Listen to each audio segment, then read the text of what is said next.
Departemen Pelayanan Anak-anak Uni Indonesia Kawasan Barat mempersembahkan. Selamat pagi anak-anak. Kita akan merenungkan firman Tuhan melalui renungan pagi anak. Menjadikan Allah yang pertama.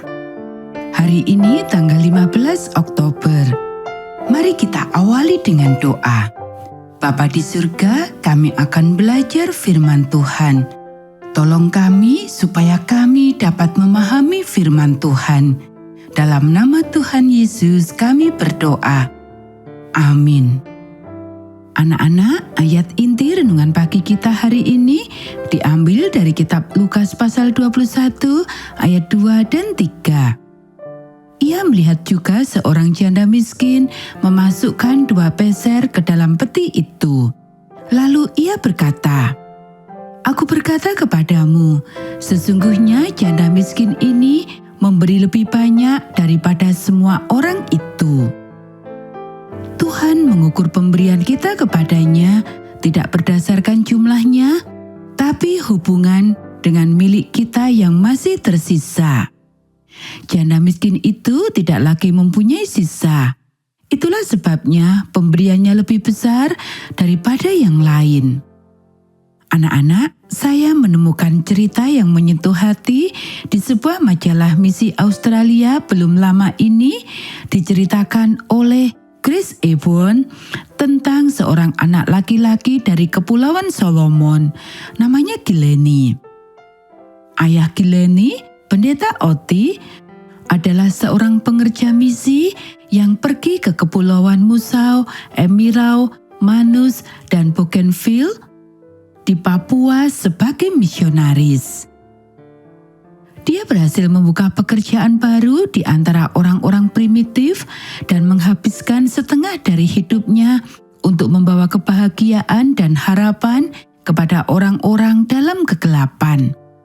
Anak-anaknya lahir di pulau-pulau itu yang asing bagi mereka, maka mereka hanya mengenal sedikit saja sanak keluarganya.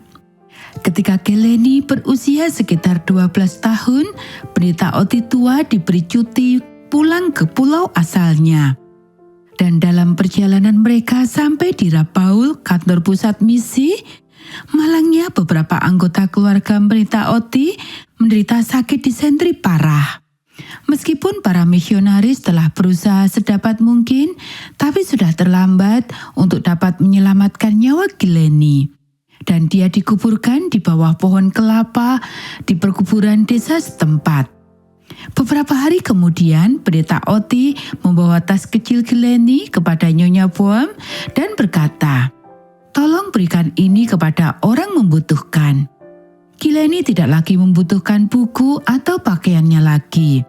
Dan bila melihat benda-benda ini, kami menjadi sedih teringat Kileni. Di dalam amplop yang berada di atas pakaiannya sebelah kanan terdapat uang sebanyak 10 siling. Kileni telah menabungnya dan itulah semua yang dimilikinya. Ayahnya tak dapat menggunakan uang itu dan mengatakan, "Kileni ingin menjadi misionaris suatu hari nanti, tapi karena sekarang dia tidak dapat menjadi misionaris, saya yakin dia ingin uangnya digunakan untuk membantu orang yang ingin menjadi misionaris menggantikannya." Maka Kileni memberikan semua miliknya. Dan tak diragukan, karena persembahannya beberapa anak laki-laki akan tertolong bersekolah, misionaris bagi orang-orang yang masih duduk dalam kegelapan. Anak-anak, inginkah kamu mengetahui berapa besar persembahanmu? Jangan mengukur pemberianmu, tapi lihatlah berapa banyak sisa yang masih kamu miliki. Anak-anak, demikianlah renungan pagi kita hari ini. Mari kita akhiri dengan doa. Bapa di surga, terima kasih kami sudah belajar firman Tuhan. Tolong kami sehingga kami boleh dapat memberikan persembahan yang terbaik. Kiranya Tuhan memberkati kami hari ini saat kami belajar, bermain, dan membantu orang tua. Dalam nama Tuhan Yesus kami berdoa. Amin.